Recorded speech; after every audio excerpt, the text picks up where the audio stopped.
longest running volunteer community theater in Oregon.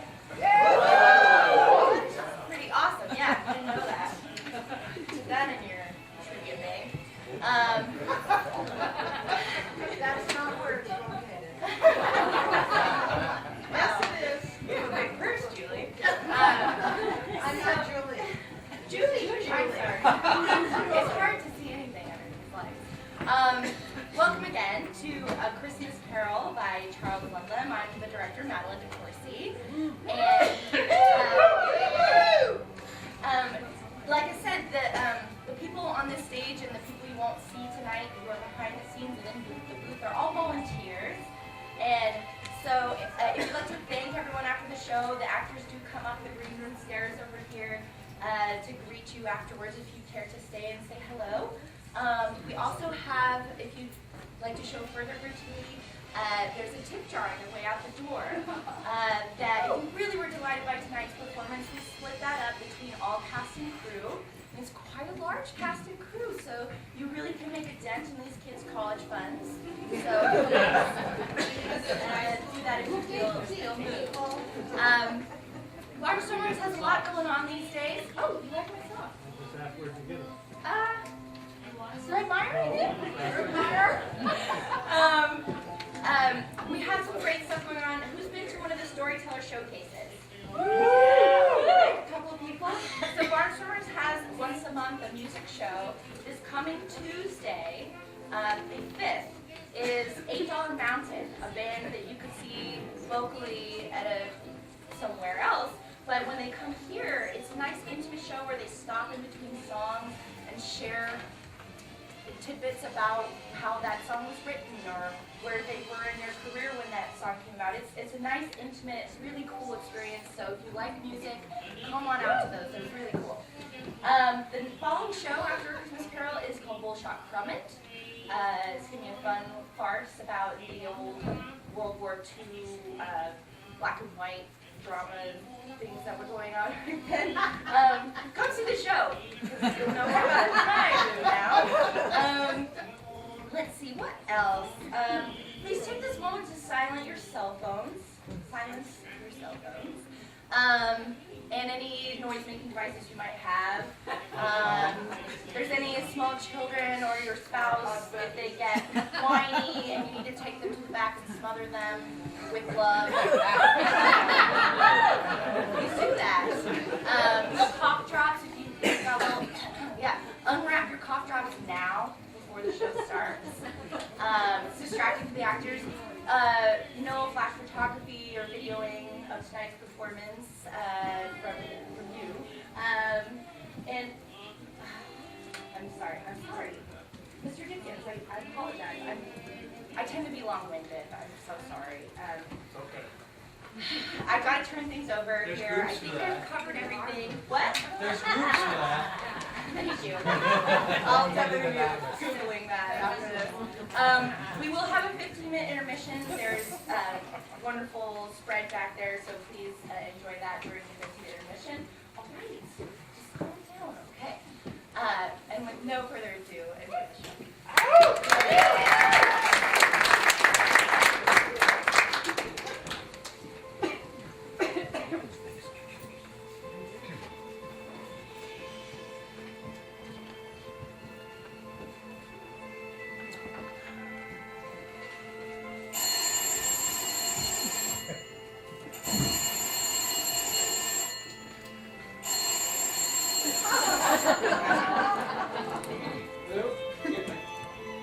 No, I can't talk right now.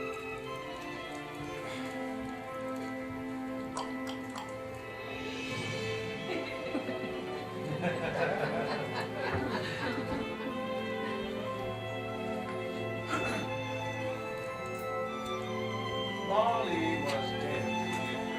There is no doubt whatever about that.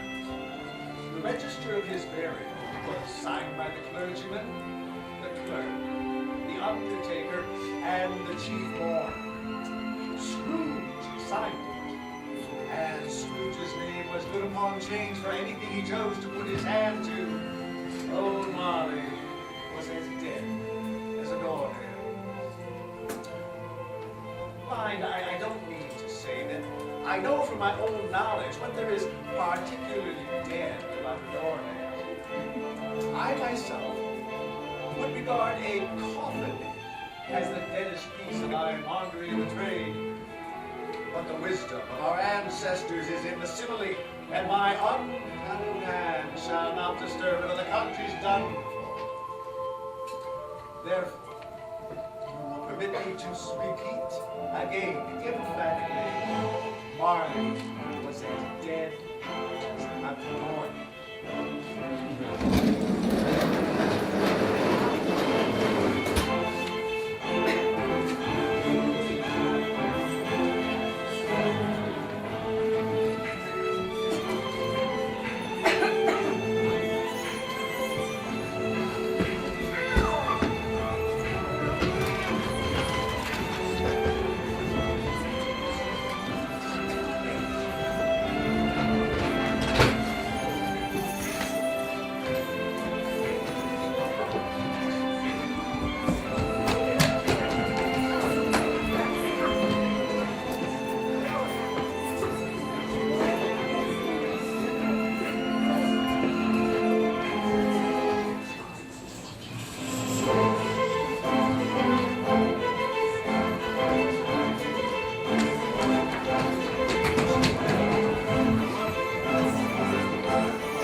If you waste my coal, I shall have to ask you to seek employment elsewhere.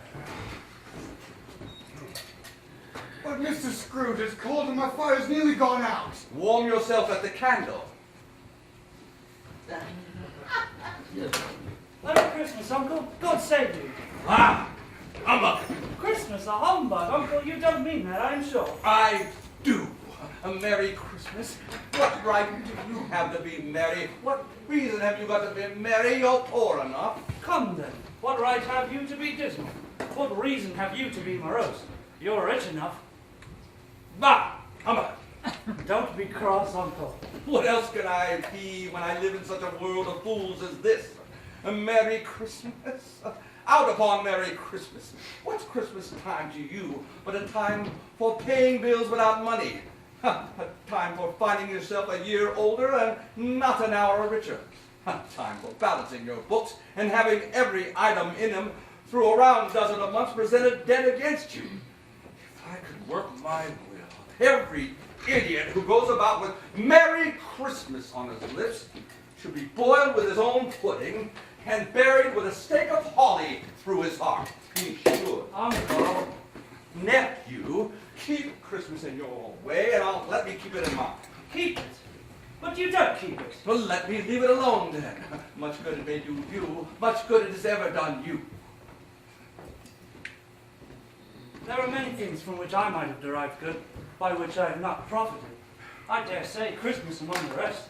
But I am sure I have always thought of Christmas time, when it's come round, apart from the veneration due to its sacred name and origin, if anything belonging to it can be apart from that, as a good time. A kind, forgiving, charitable, pleasant time. And the only time I know of in the long calendar of the year, where men and women seen by one consent to open their shut-up hearts freely, and to think of people below them as though they really were fellow passengers to the grave, not just another race of creatures bound on other journeys. And therefore, uncle, though it has never put a scrap of gold or silver in my pocket, I believe it has done me good and will do me good, and I say God bless it. Let me hear another sound from you, and you will keep your Christmas by losing your situation. You're quite a powerful speaker, sir. I wonder you don't go into Parliament. Don't be angry, uncle. Come, dine with us tomorrow. I'll see you hanged first. But why? Well, why did you get married? Because I fell in love. Because you fell in love. Good afternoon. Nay, uncle, but you never came to see me before that happened. Why give it as a reason for not coming now? Good afternoon. I want nothing from you. I ask nothing of you. Why cannot we be friends? Good afternoon. I am sorry, with all my heart, to see you so resolute. We have never had any quarrel to which I have been a party. But I have made the trial and homage to Christmas, and I'll keep my Christmas humour to the last. So a Merry Christmas, uncle! Good afternoon. And a Happy New Year! Good afternoon. And a very Merry Christmas to you. Merry Christmas, Fred.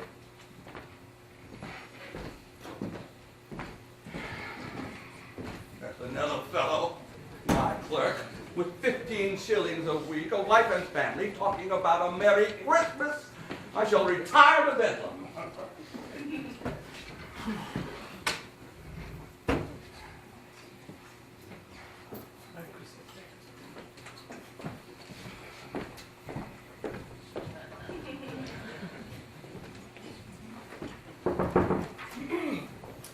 Scrooge and Marley's, I believe. Have I the pleasure of addressing Mr. Scrooge or Mr. Marley? Mr. Marley has been dead these 7 years. He died 70 years ago this very night. Ah, well, we've no doubt his liberality is well represented by his surviving partner.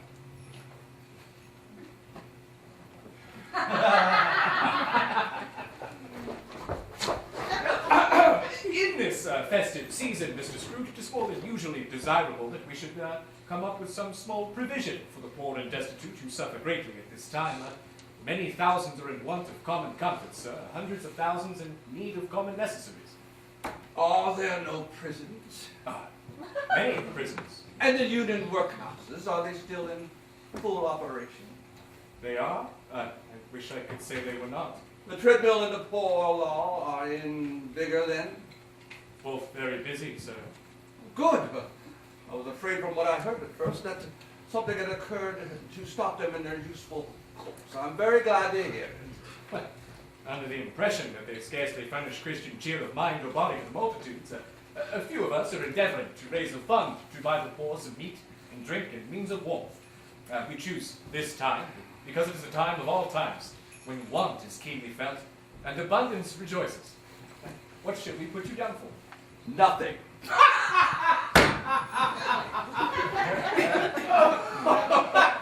You wish to remain anonymous. I wish to be left alone. Since you asked me what I wish, gentlemen, that is my answer. I don't make idle myself at Christmas, and I can't afford to make idle people merry. I help to afford those establishments that I have mentioned. They cost enough, and those who are poorly off must go there. Many can't go there, and many would rather die. If they would rather die, they had better do it and decrease the surplus population. Besides, excuse me, I don't know that. But you might know it. It's not my business. It's enough for a man to understand his own business and not interfere with other people's. Mine occupies me constantly. Good afternoon, gentlemen.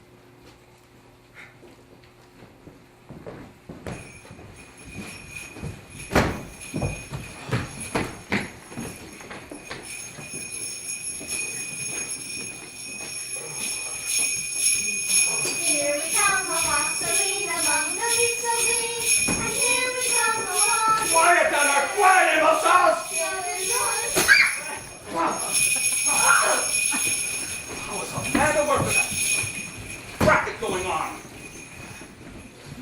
It's closing time anyway, Mr. Scrooge.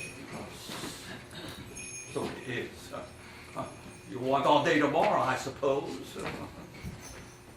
It's quite convenient, sir. It's not convenient, and it's not fair.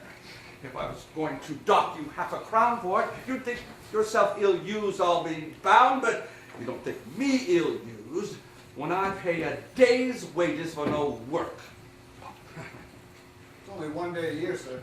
A poor excuse for picking a man's pocket every 25th of December. I suppose you must have the whole day.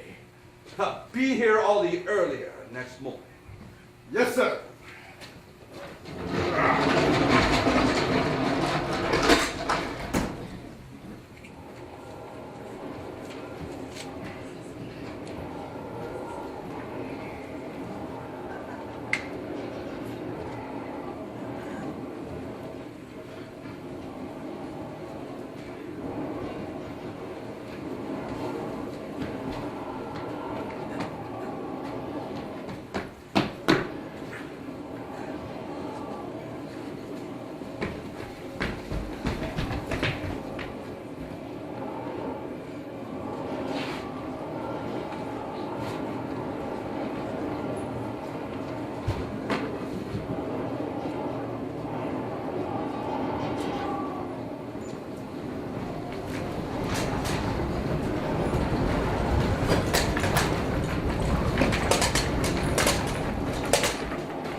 Nothing under the table. Nothing under the sofa. Nothing under the chair.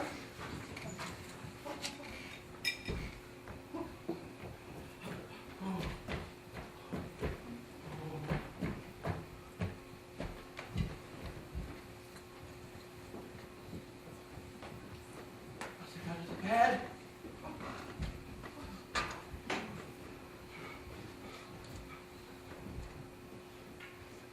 Nothing in the closet.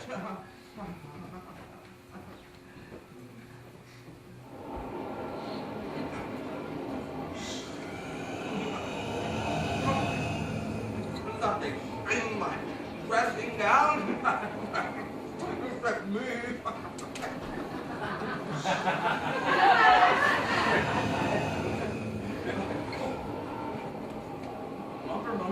As usual. Fire guard. Shoes. Washing stand. Shoes. Get baskets.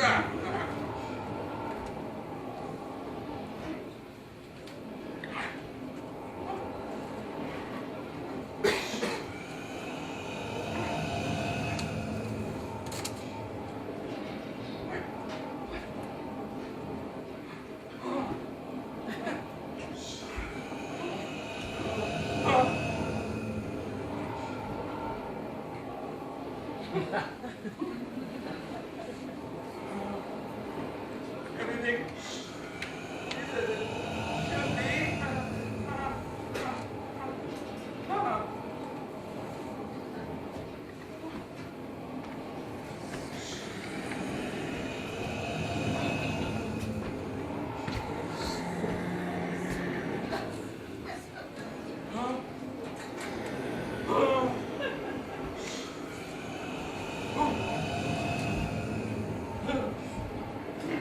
Where's the poker?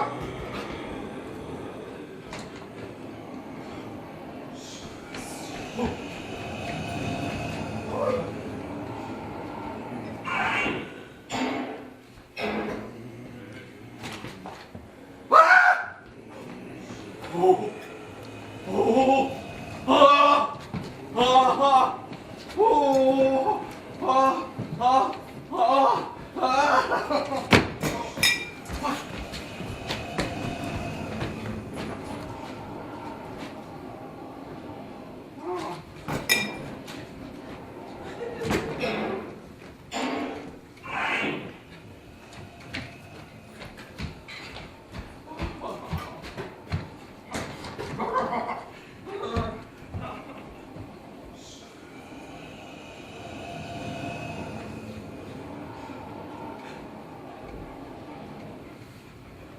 Oh my. Ghost? No, it's come up here, I won't believe it.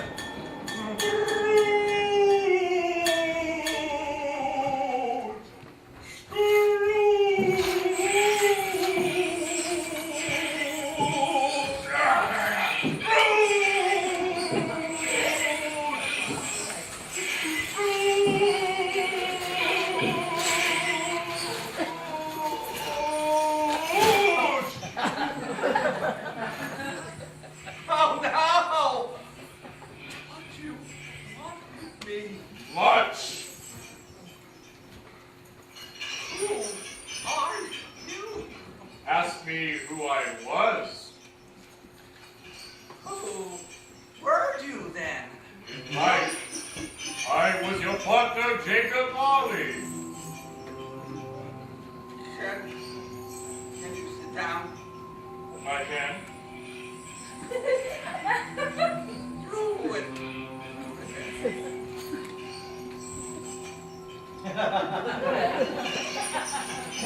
You don't believe in me?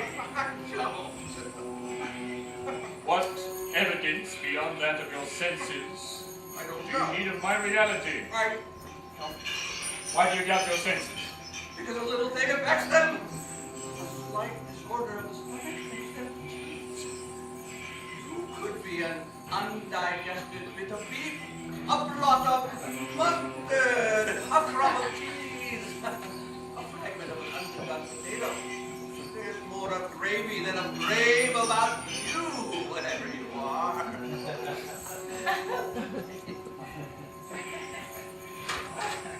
You see this toothpick? I do. You are not looking at it. But I see it notwithstanding. Well,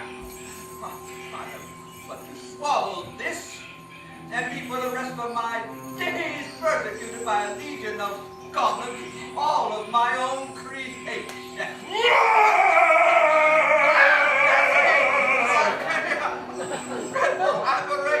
Apparition here.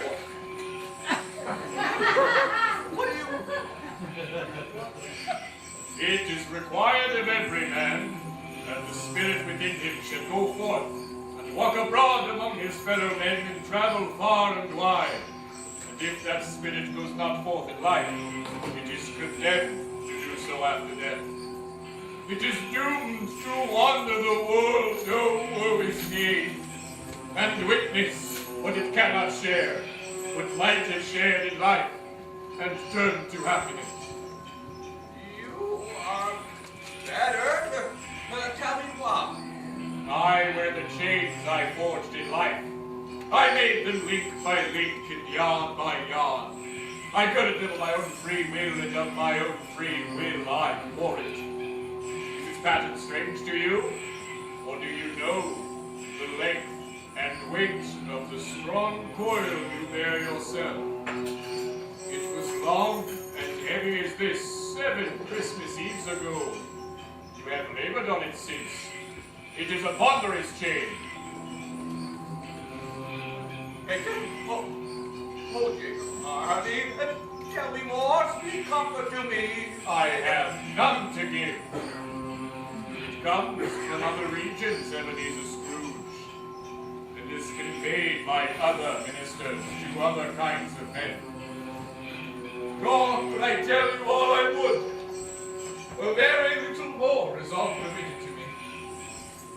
My spirit never walked beyond our counting house. Mark me, in life, My spirit never roved beyond the narrow limits of our money-changing hall, and weary journeys lie before me. You travel fast? On the wings of the wind. I have gone.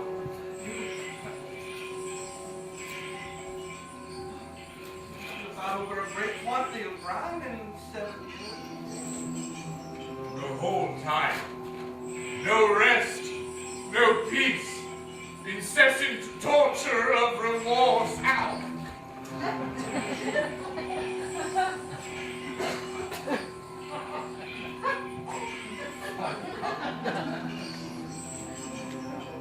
Oh, captive bound in double iron, not to know that ages of incessant labor by immortal creatures for this earth must pass into eternity before the good of which it is susceptible is all developed. Not to know that any Christian spirit working kindly in its little sphere, whatever it may be, shall find its life too short for its vast means of usefulness. Not to know that no space of regret can make amends for one's life's opportunities misused. Yet such was I. Oh, such was I! But you were always a good man of business, Jacob. Business! Mankind was my business. Mercy, charity, forbearance, benevolence were all my business. The dealings of my trade were but a drop of water in the comprehensive ocean of my business. At this tune of the rolling year I suffer most. Why did I walk through crowds of fellow beings with my eyes turned down, never to raise them to that blessed star which led the wise men to that foreign woe? Was there no light to which its stars could have conducted me? Hear me, Scrooge, my time is nearly gone. I will. But don't be hard upon me. Don't be flowery, Jacob. Pray. How it is that I appear before you in a shape in which you can see, I cannot tell. I have sat invisible beside you many and many a day. That is no light part of my penance. I am here tonight to warn you that you have yet a hope and chance of escaping my fate. A hope and chance of my procuring Ebenezer. You were always a good friend to me. Thank you. Will be visited by three spirits.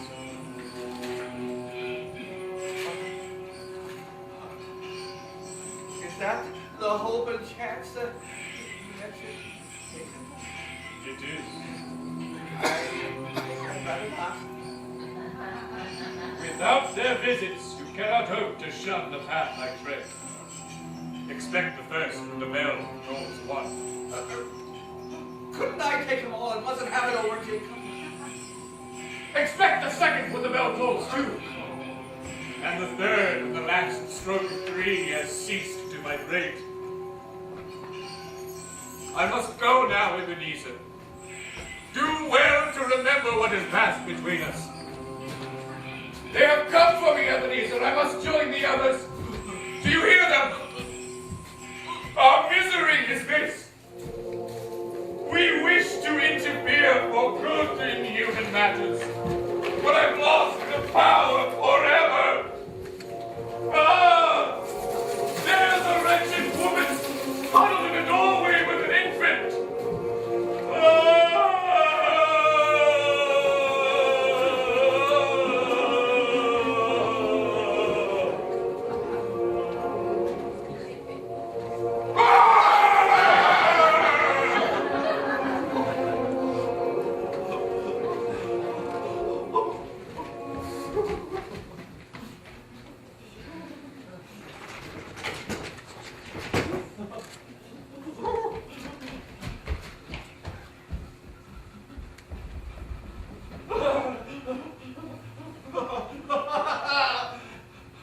The door's locked.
under the sun, and this is, well, at noon.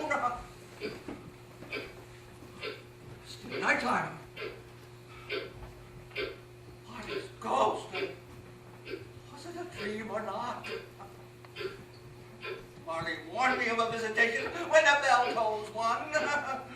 Well, no more go to sleep now than go to heaven. I may as well lie awake until that lasted hour is past.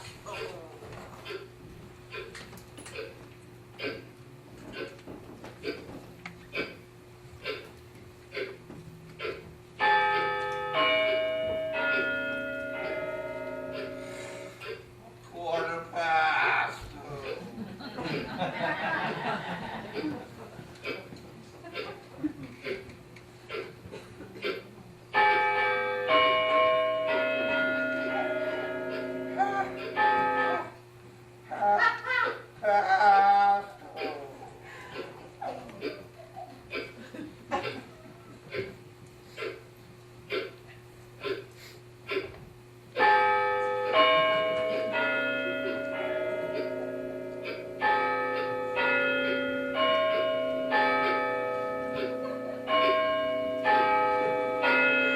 Water to it.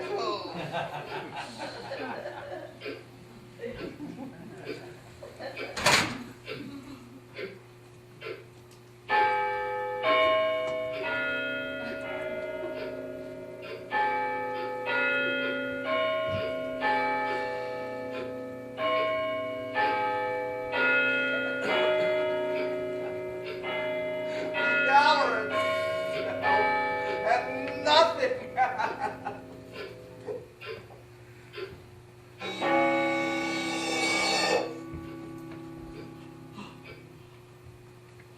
Are you the spirit, sir, whose coming was foretold to me?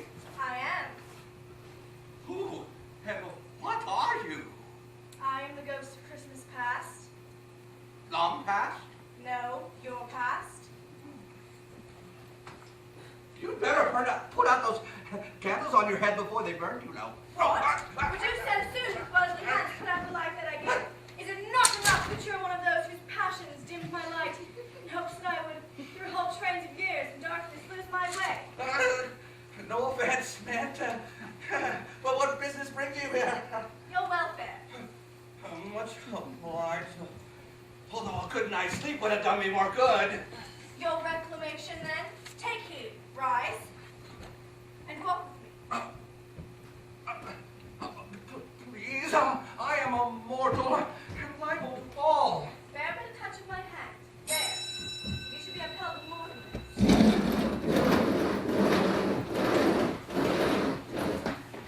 Good heaven!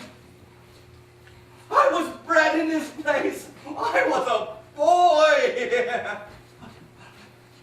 There are 1,000 odors floating in the air, and each one brings back 1,000 thoughts and joys and hopes and cares long forgotten. Your lip is trembling, and what's that upon your cheek? It's just a pimple. Leave me where you will. You recollect the way? Recollect it? I could look at blindfolded it. Strange to have forgotten it for so many years. Let us go on. Why? There are all the boys from St. James's, and there's Dan Ireland and Toady, dear old Toady. Toady?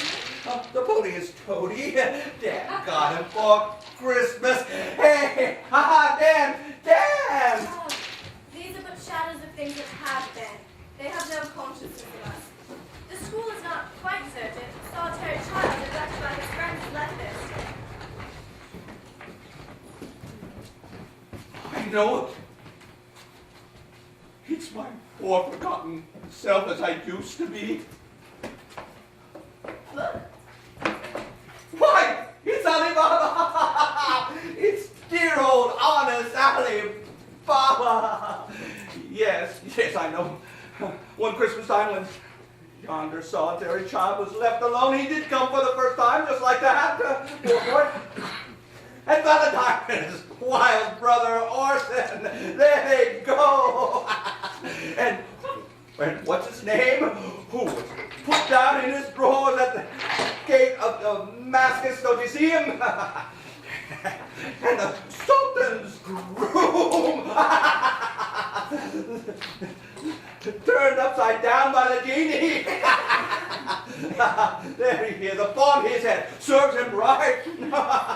I'm glad of it. What business had he to be married to the princess? There's the parrot. Green body and yellow tail with a thing like a lettuce growing out of the top of his head.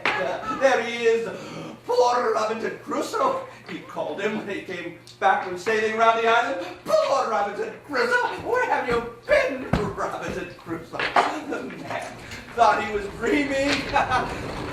But he wasn't, it was the parrot, you know. There was Friday running for his life to the little creek. Hello, whoop! Hello! Poor boy. I wish, but it's too late now. What's the matter? Nothing. There was a boy singing a Christmas carol outside my door last night, and I wish I could have given him something, that's all. Let us see another Christmas. Dear, dear brother, I'm bringing you home, dear brother. Bring you home, home, home. Home, little fan? Yes. Home for good and home for all. Home forever and ever. Father's so much kinder than he used to be. That home's like heaven. He spoke so gently to me one dear night when I was going to bed. I was not afraid to ask him once more if you might come home. And he said, yes, you should. And he set me in a coach to bring me here. And you are to be a man. And are never to come back to this place. But first we're together all Christmas long. Have the merriest time in the world. And like the woman, little fan. Bring down Master Scrooge's trunk. He's going home. Did you hear that, Ebenezer? Home! Home! Home! Always a delicate creature whom a breath might have withered, but she had a large heart. So she had. You're right, I'll not gainsay her spirit. God forbid. Oh, she died, woman, and had, as I think, children. One child. True, your nephew. Yes. Do you know this warehouse door? No, Richard. Was I apprenticed here? Why, it's old Fezziwig, bless his heart. It's Fezziwig alive again. Go up there! Ebenezer, Dick! Dick Wilkins, to be sure. Bless me, yes. He was very much fond of me, was Dick, poor Dick. Dear, poor Dick. Go home, my boys. No more work tonight. Christmas Eve, Dick. Christmas Ebenezer. Now, let's get those shutters up before our men can take Jack Robinson. Yes, sir.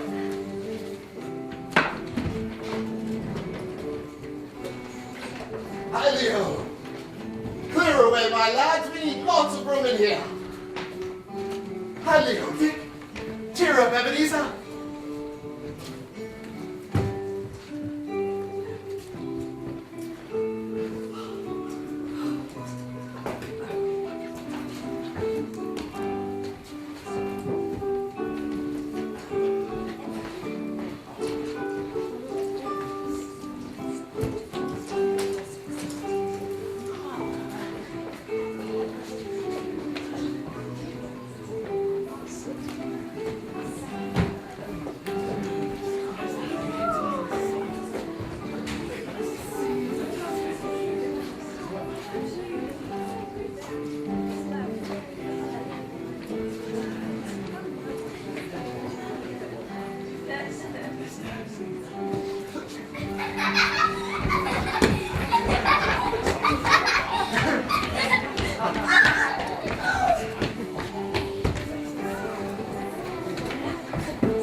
like a burdensome, a pleasure, or a toil.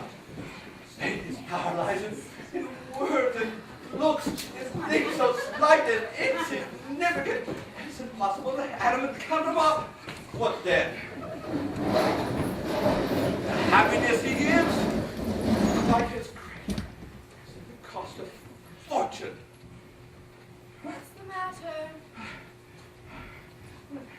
Nothing particular. Something, I think. No. I'd like to be able to say a word or two to my clerk just now, that's all. My time goes short. Quick.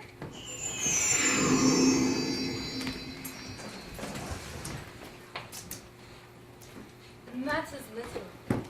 To you, very little. Another idol has displaced me, and if it can cheer and comfort you in time to come, as I would have tried to do, I have no just cause to grieve. What idol has displaced you? Golden one. This is the even-handed dealing of the world.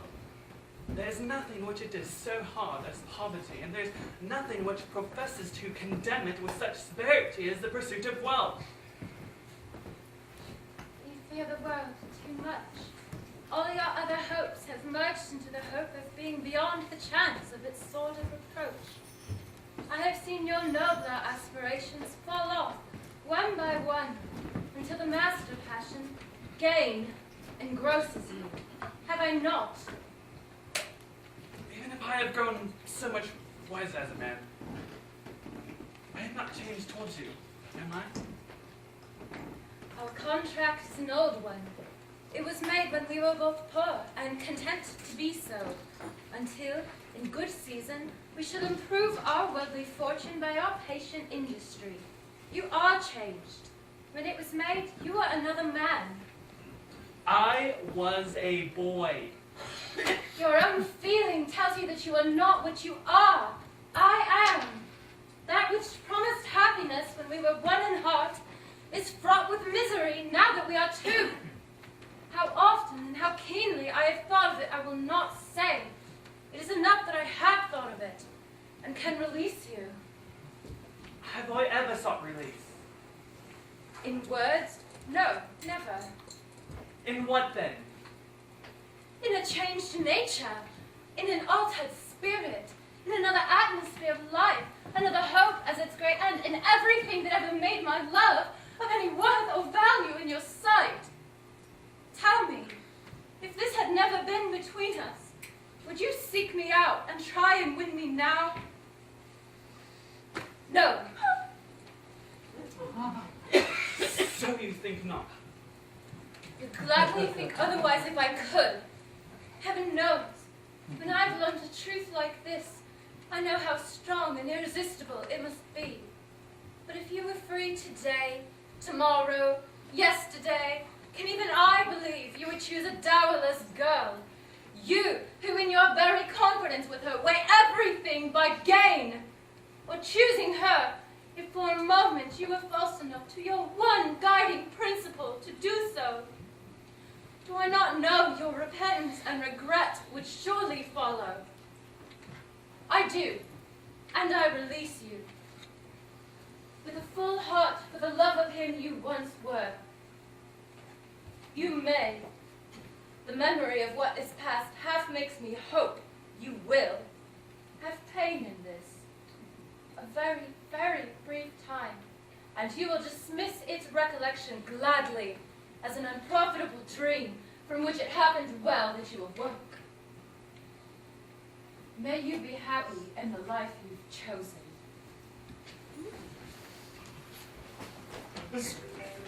Spirit! Show me no more! Why do you delight to torture me?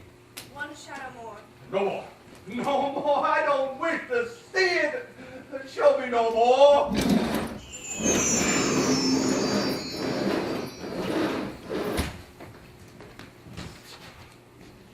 Hello, Belle. Hello. My dear, I saw an old friend of yours this afternoon. Who was it? Guess. How can I? I don't know. Mr. Scrooge. Ah, Mr. Scrooge it was. I was passing his shop, and as it was not shut up, and he had a candle lit, I could scarcely help but seeing him. His partner lies on the point of death, I hear. And it seems he is most alone in the world. Spirit, remove me from that place!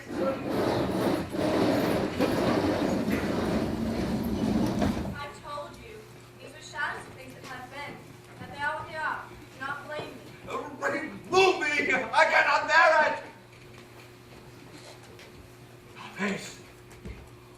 I see in your face fragments of all the faces that you have shown me! Leave me! Take me back! Haunt me no longer!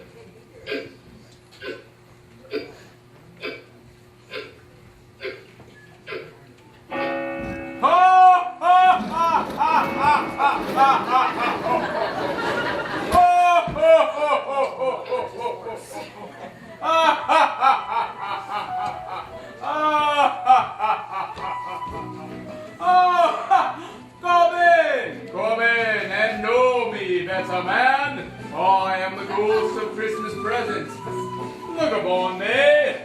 You have never seen the likes of me before. Never! Have you never walked forth with the younger members of my family? Meaning, for I am very young. My eldest brother's born into these later years. I don't think I have. I'm afraid I have not. Have you had many brothers, Spirit? More than 1,800. Tremendous family to provide for.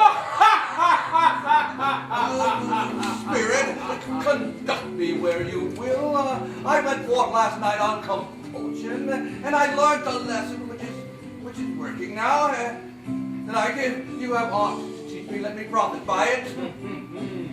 Hold on to my robe.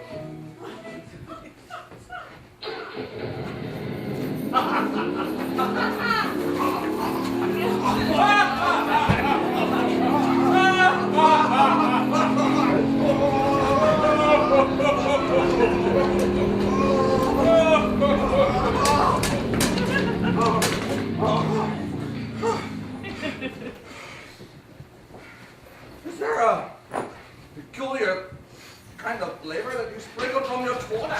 There is my own. Would it apply to any?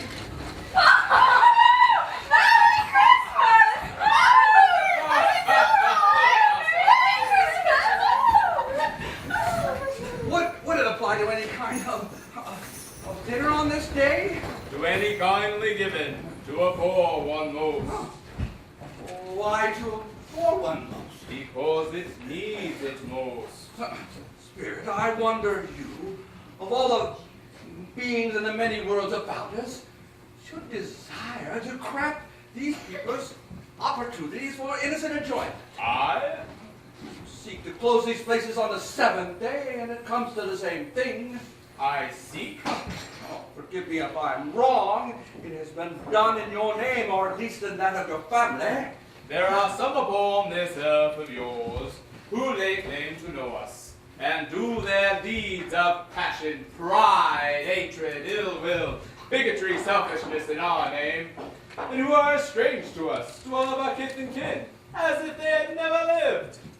Remember that, and charge their doings to themselves, not to us. Whose house is this? Your clerks! Bob? Brackett?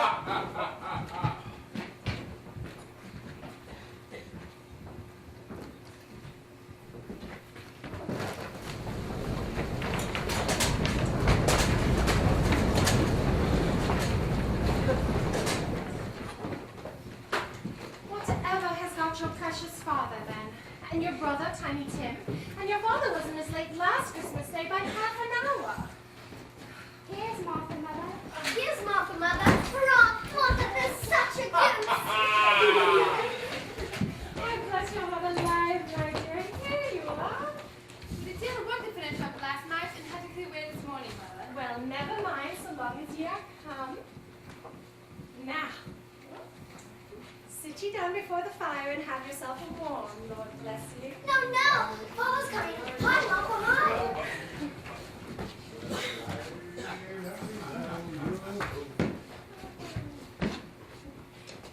Where's Martha? Not coming. Not coming? Not coming upon Christmas Day? Don't be disappointed, Father. It was only a joke.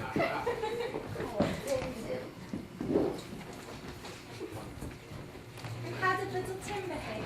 Oh, as good as gold and better. Somehow he gets thoughtful sitting by himself so much he thinks the strangest things you've ever heard. He told me coming home that he hoped that people in the church saw him because he was a cripple. And it might be pleasant for them to remember upon Christmas Day who made lame beggars walk and blind men see. But our Tiny Tim is growing strong and hard. The goose! The goose! Delicious. What flavor! It's so cheap. Pass the potato! Pass the applesauce! Pass the gravy! Hurrah!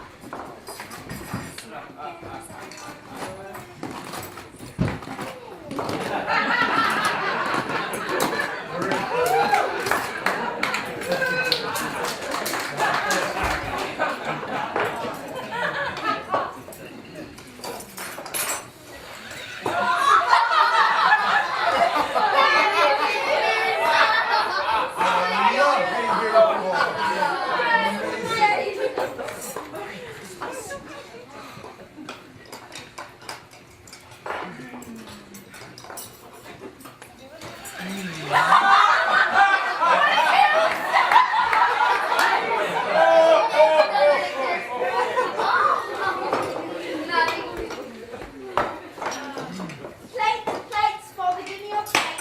Tim and Martha, pass me Tim's plate. I'm going to bring in the pudding. Oh, I'm too nervous. I can't watch. There, I'm sure it will be fine. It might not be done enough. I should have left it on longer. Don't worry, Mother. It's been under good boil. I can't look. Suppose it should break in turning out.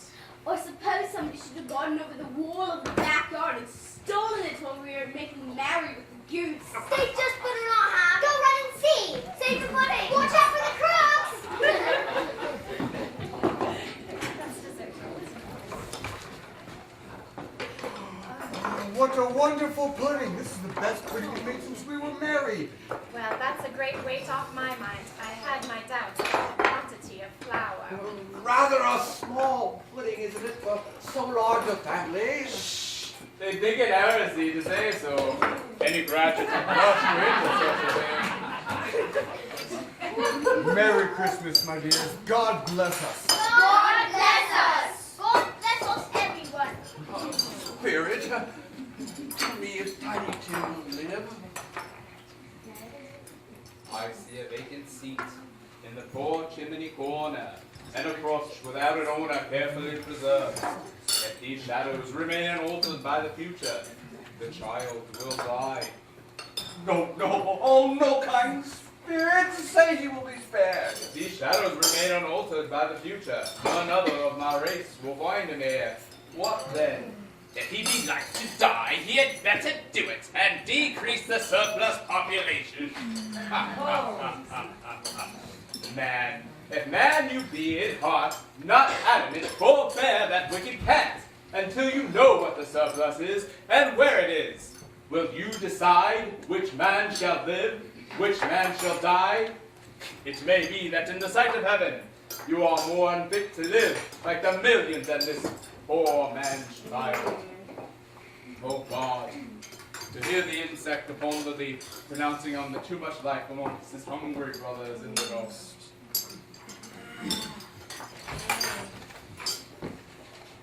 I give you Mr. Scrooge. To the founder of the feast, Mr. Scrooge. The founder of the feast, indeed.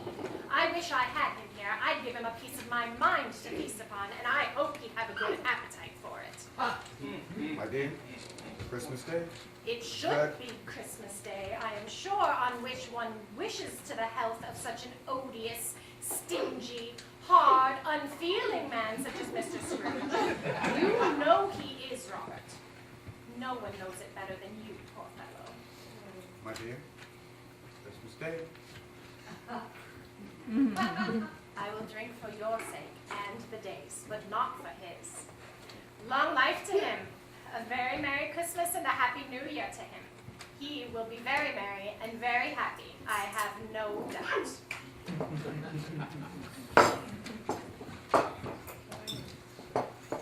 Master Peter, I've had my eye on a situation. I could bring in 5 and 6 pence weekly.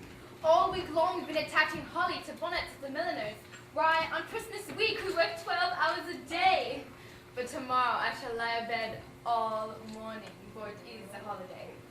Last week a countess and lord came into the shop. Imagine a real countess and lord. The lord wasn't any taller than Peter.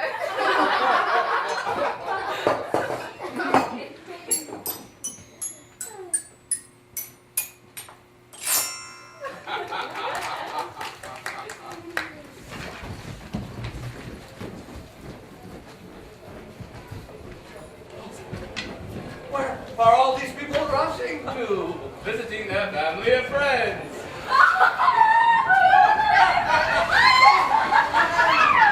Merry Christmas! Oh, dear man. You think there be no one at home to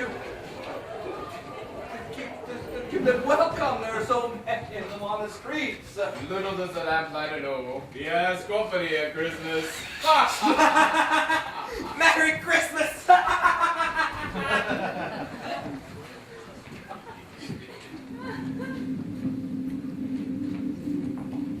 What place is this? A place for miners live and labor below the bowels of the earth. But they know me too, see?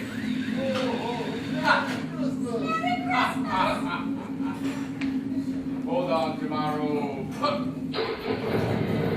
Where are we going? Not to sea! To see, look there. What light? A lighthouse, even there. 2 men who watch the light, make a fire and join their holy hands across the table, and wish each other Merry Christmas in their can of grog. Even they, their faces damaged and scarred with hard weather, strike up a sturdy song that is like the gale itself. And there, beyond Eddie's only shore, his only ship on the black and heaving sea, through an unknown abyss, sailors home a Christmas tune and have Christmas lights to know their blessed to their companions of some bygone Christmas day.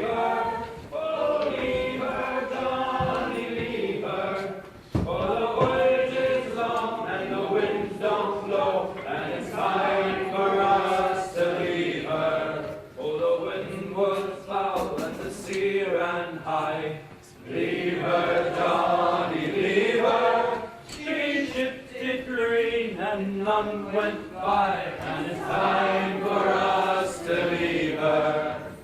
Leave her, Johnny, leave her. Oh, leave her, Johnny, leave her.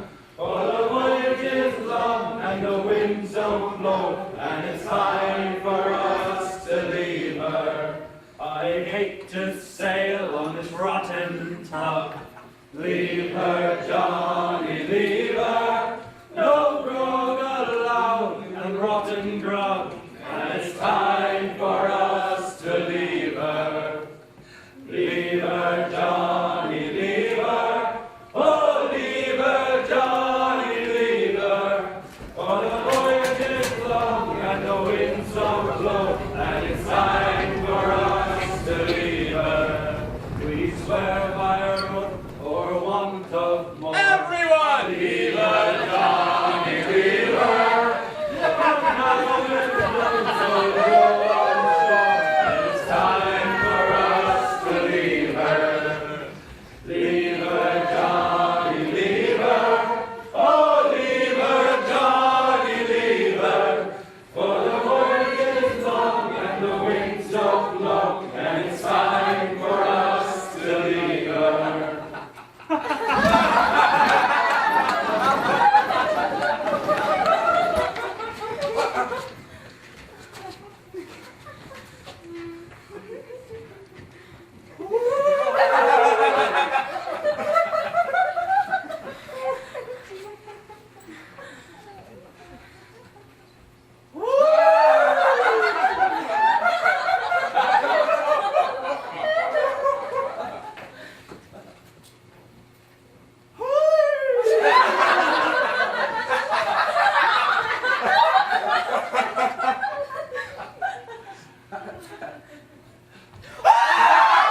comical old fellow, that's the truth, and not so pleasant as he might be.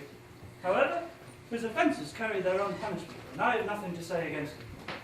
Well, I am sure he's very rich, Fred. At least you've always told me so. Well, what's of that, my dear? His wealth is of no use to him. He don't do any good with it. He don't make himself comfortable with it. He hasn't the satisfaction of thinking that he's ever going to benefit us with it. I have no patience with him. Oh, I have. I couldn't be angry with him if I tried. Who suffers by his ill whims? Himself, always. Here he takes into his head to dislike us, and he won't come and dine with us. What's the consequence?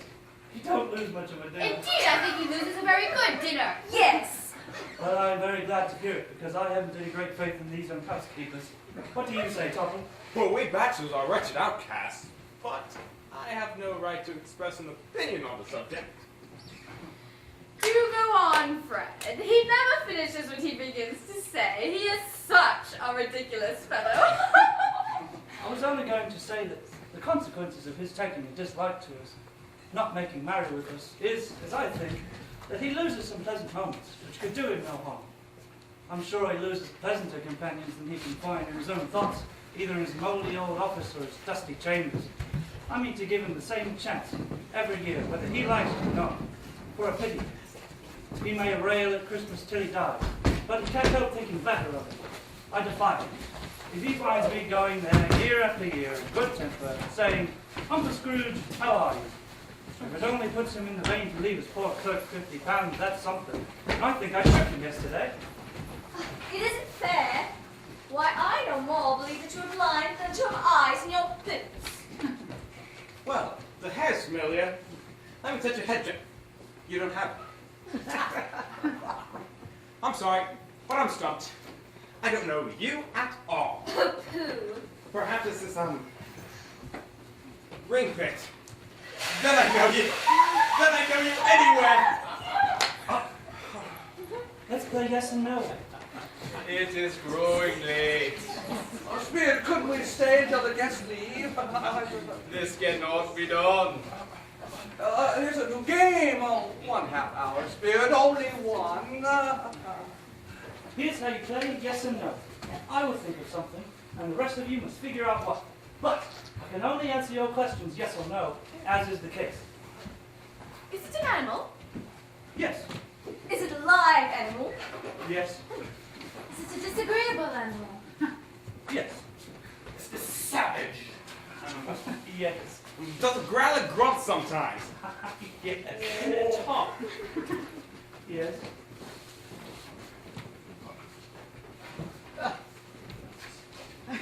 Does it walk about the streets? Yes.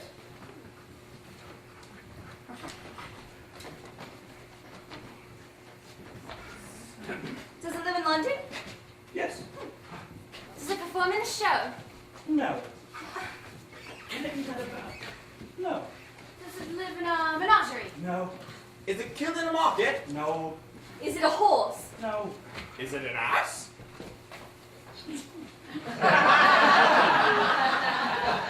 No.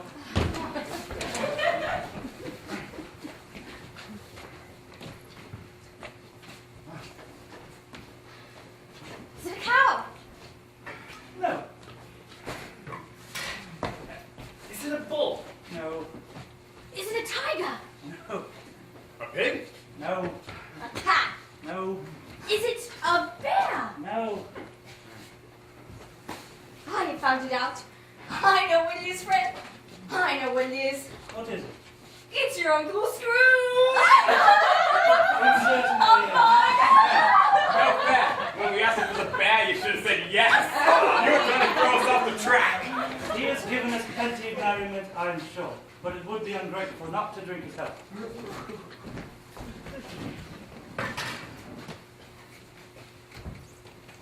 Here is a glass of mulled wine, ready to our hand at the moment, and I say, Uncle Scrooge.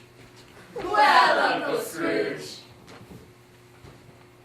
Merry Christmas and a Happy New Year to the old man, whatever he is. He wouldn't take it from me, but may he have it nonetheless. Uncle Scrooge.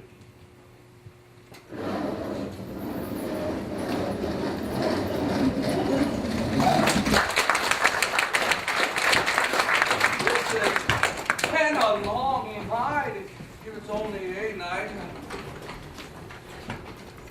Your hair's turned gray. Our spirit's life so short. My life upon this globe is brief. It ends tonight. Tonight? Tonight at midnight. Hark! The time is drawing near. Forgive me if I'm not justified in what I ask, but I see something not belonging to yourself or protruding from your skirt.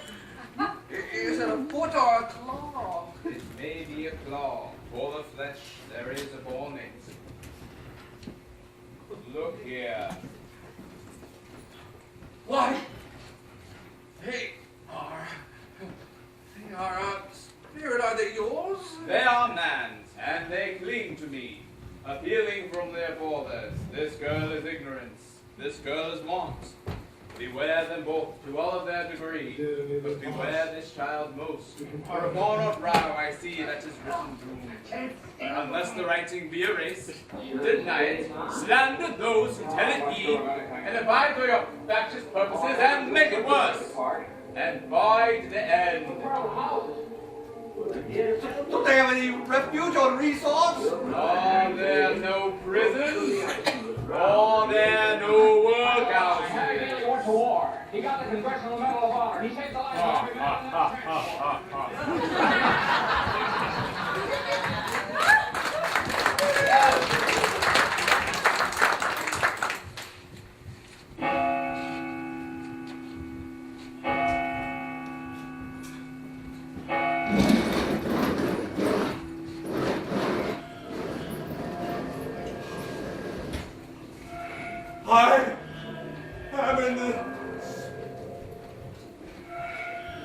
I am here with the ghost of Christmas. Future, is that true, Spirit? Are you about to show me the shadows of things that have not happened but will happen? In the time of wars? Is that true, Spirit? Ghost of the future, I fear you more than any specter I have seen. But as I know your purpose is to do me good, and as I hope to be another man from what I was, I am prepared to bear you company. And do it with a thankful. Will you not speak to me? Lead on, lead on. The night is waning fast, and it's a precious time to me. Lead on, Spirit. No, I don't know much about it either way. I only know that he's dead. Well, when did he die? Last night, I believe. Huh, why? What was the matter with him? I thought he'd never die. Oh, God knows. Well, what has he done with his money? Left it to his company, perhaps. He hasn't left it to me, that's all I know. Likely to be a very cheap funeral. Upon my life, I don't know of anyone to go to it. Perhaps we make one up and volunteer. I don't mind going if lunch is provided, but I must be fed if I make one. Well, I am most disinterested among you after all, for I would never wear those black gloves they give you as a memento, of course, and I never eat lunch. But I'll offer to go if anyone else would. When it comes to think of it, no, wouldn't be all that surprised if I wasn't his most particular friend, for we used to always stop and talk when we met. Bye-bye. Good day.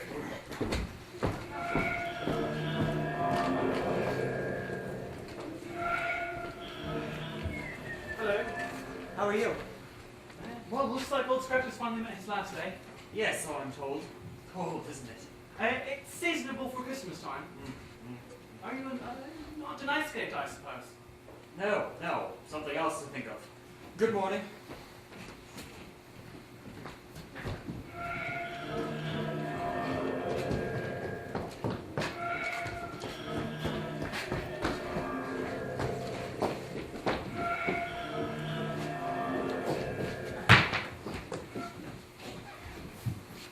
Let the charwoman alone to be the first. Let the laundress alone to be the second. And let the undertaker's man alone to be the third.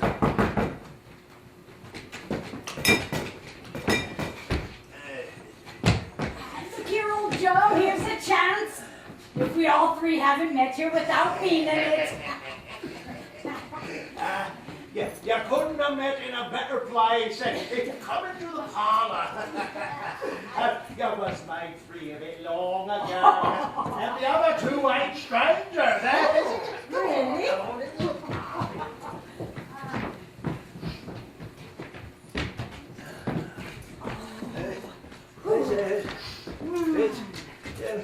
Hold a minute while I close the door of the shop, eh?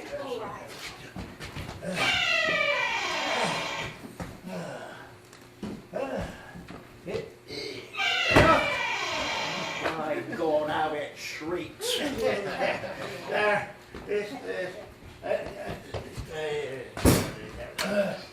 There ain't such a rusty bit of metal in the place as its own hinges, I believe. And there ain't such old bones as mine either.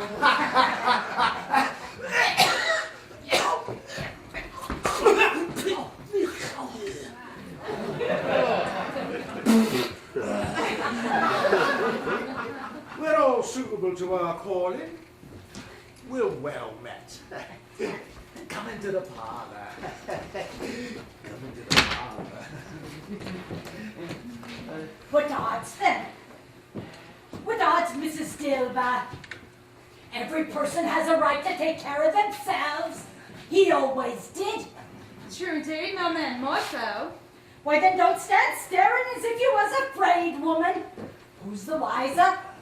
We're not going to pick holes in each other's coats, I suppose. No, indeed. We should have gone, eh? Very well, that's enough. Who's the worse for the loss of a few things like these? Not a dead man, I suppose. No, indeed. If you wanted to keep him after he was dead, a wicked old screw. Well, wasn't he natural in his lifetime? If he had been, he'd have had somebody to look after him as he was struck by death, instead of lying there, gasping out his last, alone, by himself. No truer word ever was spoke. It's a judgment on him. I wish it had been a heavier one. And it should have been, you may depend upon it, if I could have got my hands on anything else. Open the bundle, old Joe, and tell me the value of it.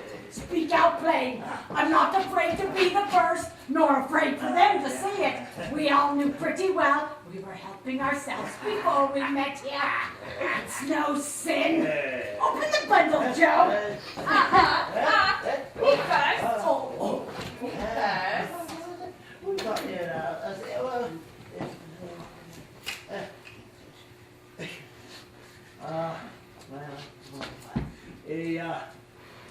Parsley buttons, a pencil case,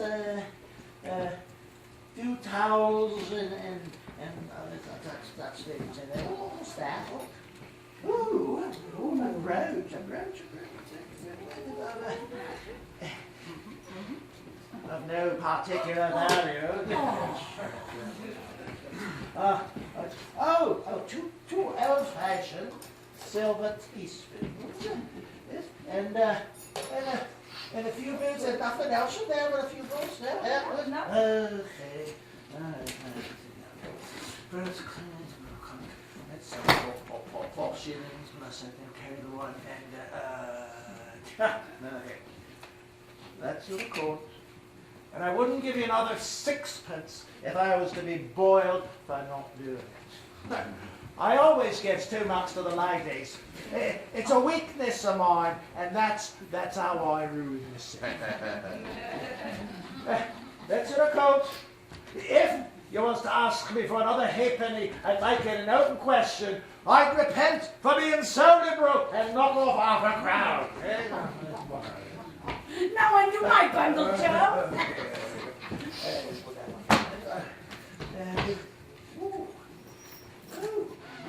What's this? Bed curtains? Bed curtains, aye.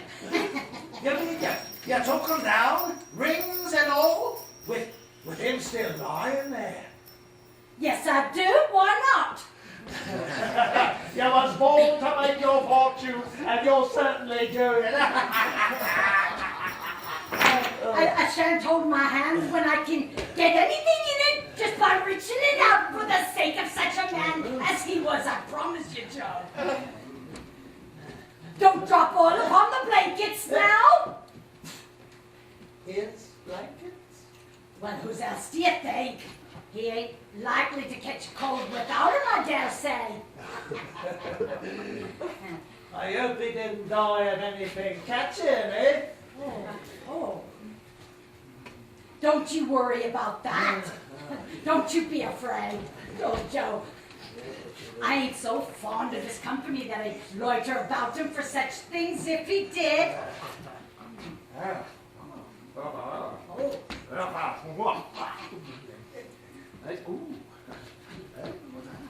You may look through that shirt till your eyes ache, but you won't find a hole in it nor a threadbare place. It's the best he had, and it's a fine one too. They'd have wasted it if it hadn't have been for me. What do you call wasting of it? Putting it on him to be buried in, to be sure. Somebody was fool enough to do it. But I took it off again. If calico ain't good enough for such a purpose, it ain't good enough for anything. It's quite becoming to the body, and he couldn't have looked uglier than he did in that one. Oh,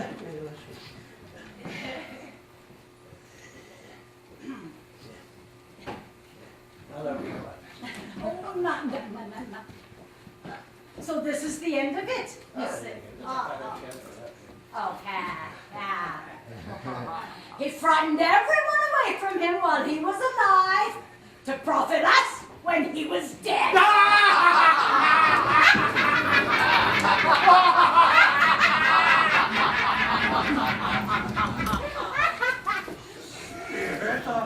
I see. The case of this unhappy man might be my own. My life tends that way. Merciful heaven! What is this? Cold, wicked, dreadful them! Set up thine altar here, and present with such terror as that thou hast set thy command, for this is thy dominion.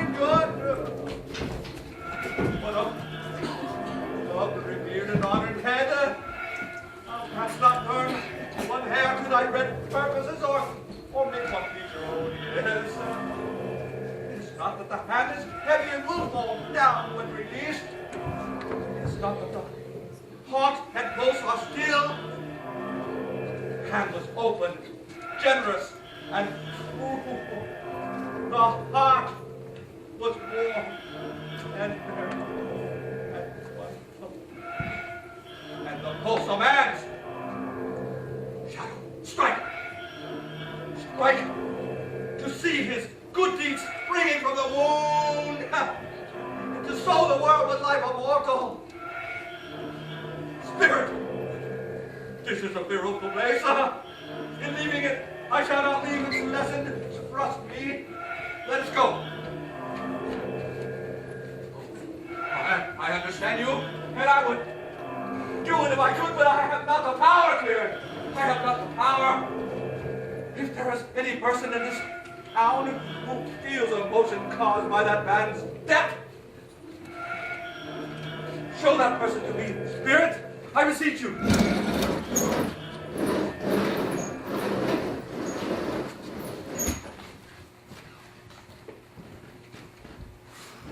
Is there any news? Tell me, is it good or bad? Bad. We're quite ruined? No.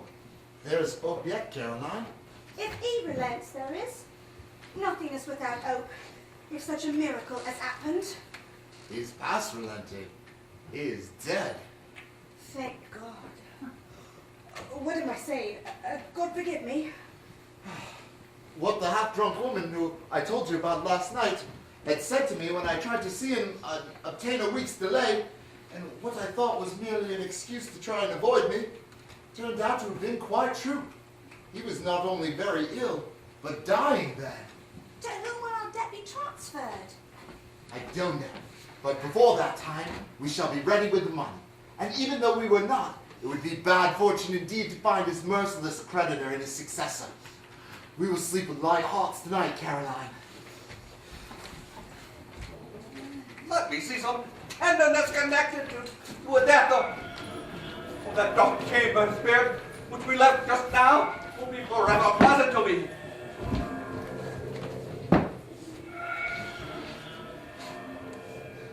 And he took the child, and he set him in the midst of them.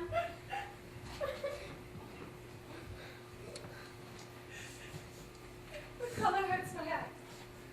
The color? Ah, a poor tiny Tim. They're better now. It makes them weak by candlelight. I wouldn't show weak eyes to your father when he gets home for the world. It must be near his time. Past it, Mother. But I think he's walking a little slower than he used to. These last few things, Mother. I have known him walk with Tiny Tim on his shoulders very fast indeed. And so have I often. And so have I. But he was very light, and his father loved him so it was no trouble. No trouble. There's your father.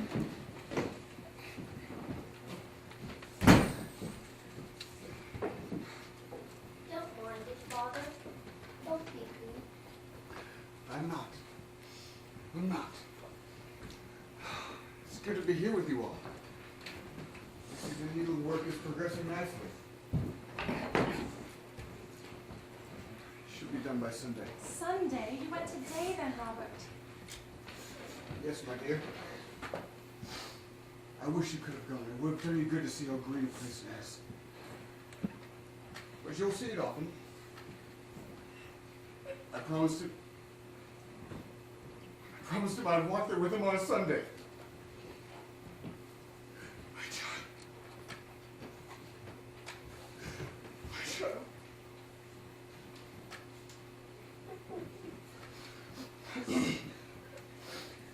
I saw Mrs. Scrooge's nephew in the street today. I've scarcely seen him but once before, and upon seeing me, he remarked that I looked just a little down. You know? Upon which, him being the most pleasant-spoken gentleman I've ever heard, I told him. And he said, I'm heartily sorry for it, Mr. Cratchit, and heartily sorry for your good wife. By the by, how we knew that, I will never know. Knew what, my dear? And that you were a good wife. Everybody knows that. Well observed, my boy. I hope they do. Heartily sorry for your good wife. If I can be of any service to you, this is where I live. Pray come to me. He gave me his card. Now, it wasn't for the sake of anything he might be able to do for us, as it was his kind way that this was most pleasant. It almost seemed as if he had known our Tiny Tim and felt with us. He sounds like a good soul. Well, you'll be sure and more sure of it, my dear, if you saw and spoke to him. I shan't be surprised, mark what I say, if you got Peter into a better situation. Only hear that, Peter. And Peter will be keeping company with someone setting up for himself. I'll get along with you. It's just as likely as not one of these days. But however, and whenever we part from one another, we shall none of us forget poor Tiny Tim. Lest we forget this first parting that there was among us, shall we? Never, Father. And I know, my dears, that we recollect how patient and how mild he was. We shall not quarrel easily with ourselves, lest we forget Tiny Tim in the doing of it, shall we? No, never, Father.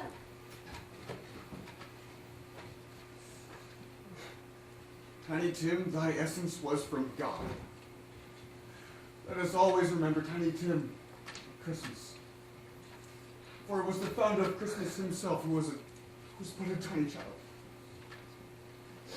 I am very happy. I am very happy.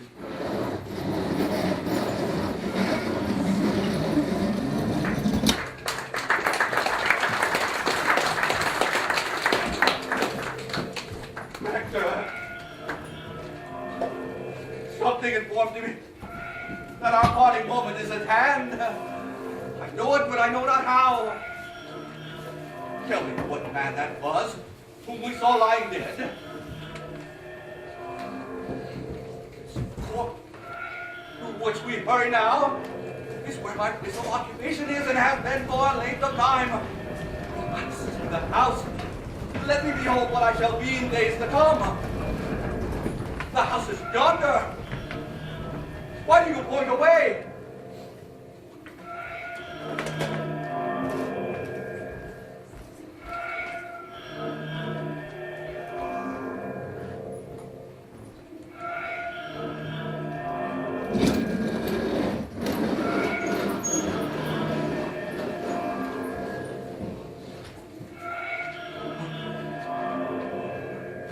Before I draw near to that stone to which you point, answer me one question. Are these the shadows of things that will be, or the shadows of things that may be only?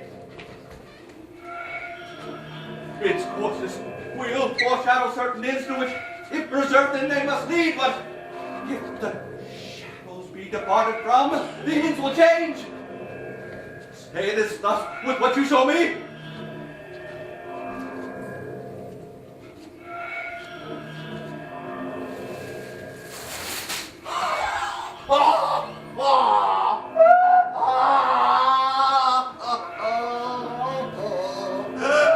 Am I that man who lay upon the bed?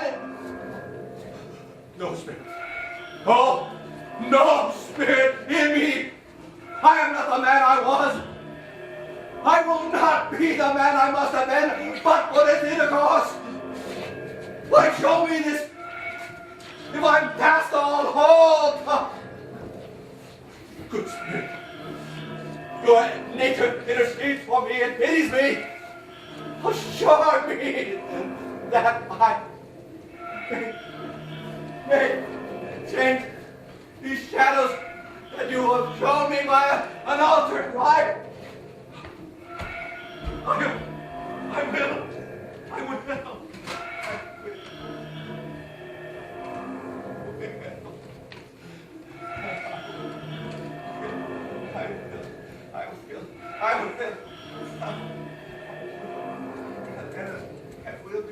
Christmas. I will put it in my heart. I will try to keep it all the years. I will live in the past, the present, and the future.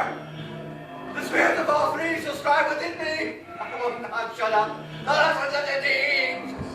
Oh, tell me that I may sponge away the writing of that.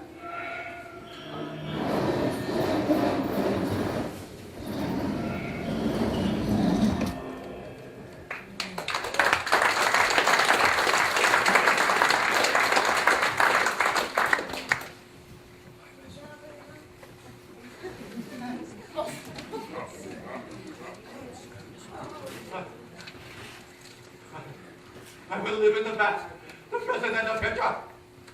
The spirits of all three shall strive within me.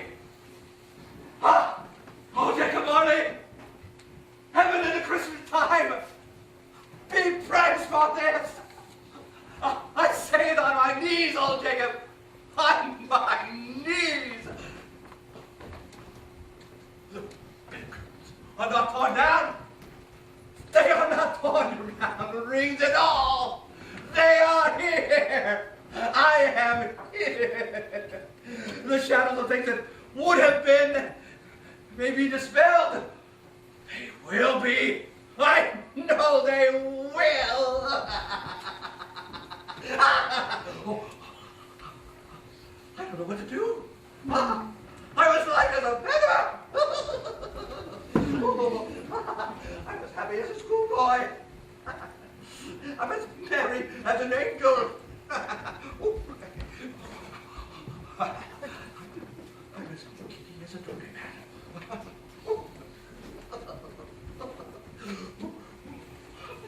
Merry Christmas to everybody. A Happy New Year to all the world!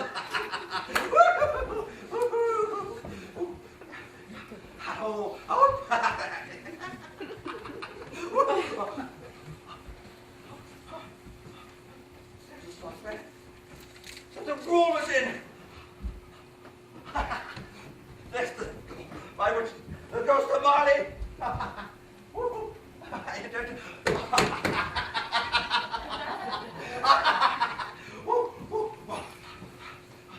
Corner with ghost of Christmas presents at. Where I saw the wandering spirits. It's all right. It's all true. It all happened. I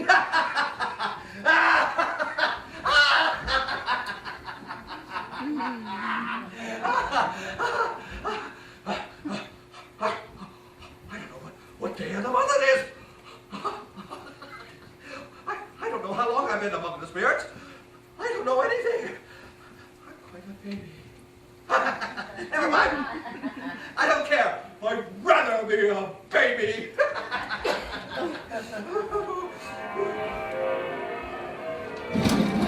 Church bells. Oh, glorious, glorious. Ding dong.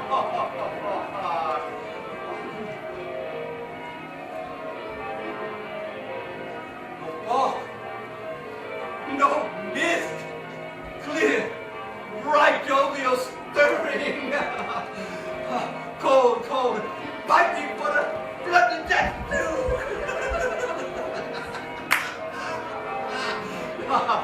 Golden sunlight, heavenly sky, sweet, fresh air. Merry bells, glorious, glorious. Hey, what's today? What's today, my fine fellow? Today, my Christmas Day. It's Christmas Day? I haven't missed it. The spirits did it all in one night. They can do anything they like. Of course they can. Of course they can. Hello, my fine fellow. Hello.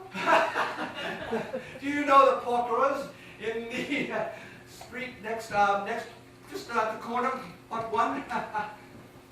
Sure hope I did. An intelligent boy, a remarkable boy. Do you know if they sold the prize turkey that was hanging there? Not the little prize turkey, the big one. What? The one as big as me? What a delightful boy. It's a pleasure talking to him. Yes, my buck. It's hanging in there now. Is it? Go and buy it. Take a walk. No, I'm in earnest. Go and buy it and tell him to bring it here that I may give direction where to take it. Come back with the man and I'll give you a shilling. Come back with him in less than 5 minutes and I'll give you half a crown. You'll send it to my crack, Gypsy. You shan't know who sent it. It's twice the size of Tiny Tim.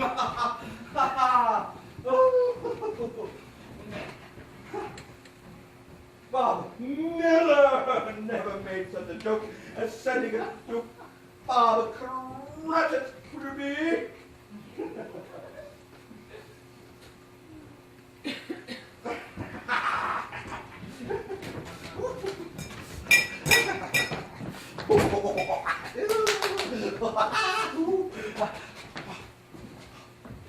What a wonderful knocker! What an honest expression it has in its face. I scarcely ever looked at it before. I will love it for the rest of my life. It's Dickie. Hello there. Hello. How are you? Merry Christmas. Here's a turkey. He could never have stood upon his legs, that bird. He would snap them short off in a minute, like sticks of steel. Why, is it possible to carry that to Camden Town? You must have a cab. There you go. Thank you. Thank you. Merry Christmas. Merry Christmas to you, too. Merry Christmas to you. Of all the blithe sounds I've ever heard, those were the blights in my ears.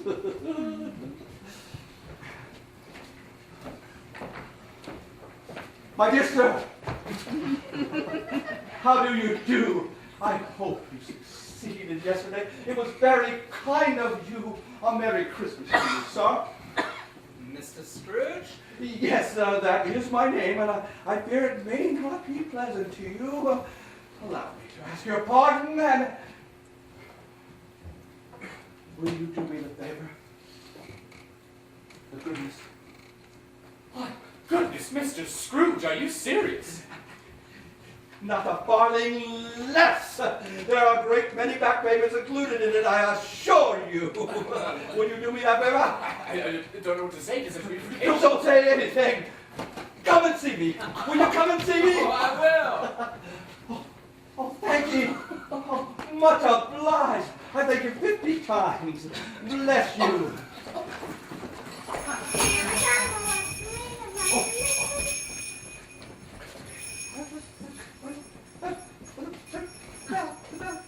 Oh, please. Oh.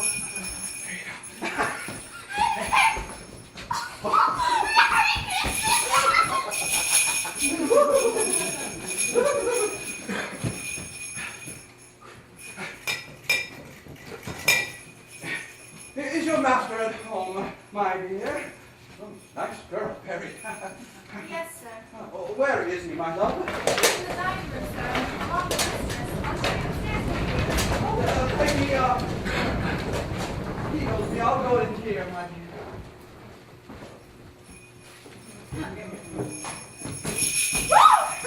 Fred! Bless my soul, who's that? It's I, your Uncle Scrooge. I have come to dinner. Will you let me in, Fred?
If only I could catch Bob Cratchit coming late. That's the one thing I've set my heart upon.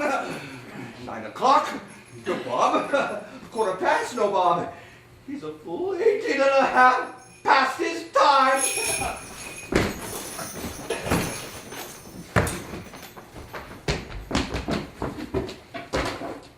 Hello? What do you mean? Coming here at this time of day? I'm sorry, Mr. Scrooge. I know I'm behind my time. You are? Yes, I think you are. Step this way, if you please. Please, Mr. Scrooge, it's only one day a year. It shan't be repeated. I was making rather merry yesterday. You were, yes, I believe you were. Now, I'll tell you what, my friend. I'm not going to stand for this sort of thing any longer. And therefore, I'm going to raise your salary.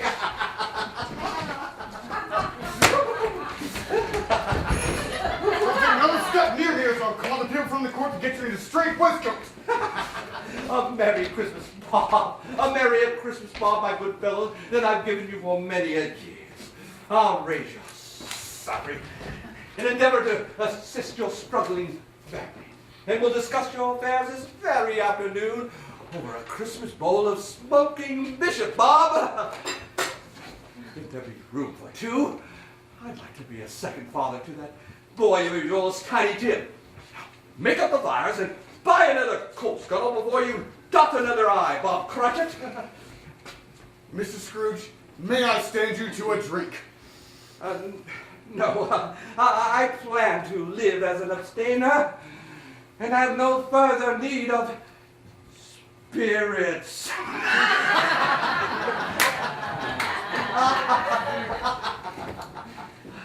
And so, as Tiny Tim observed, God bless us, everyone.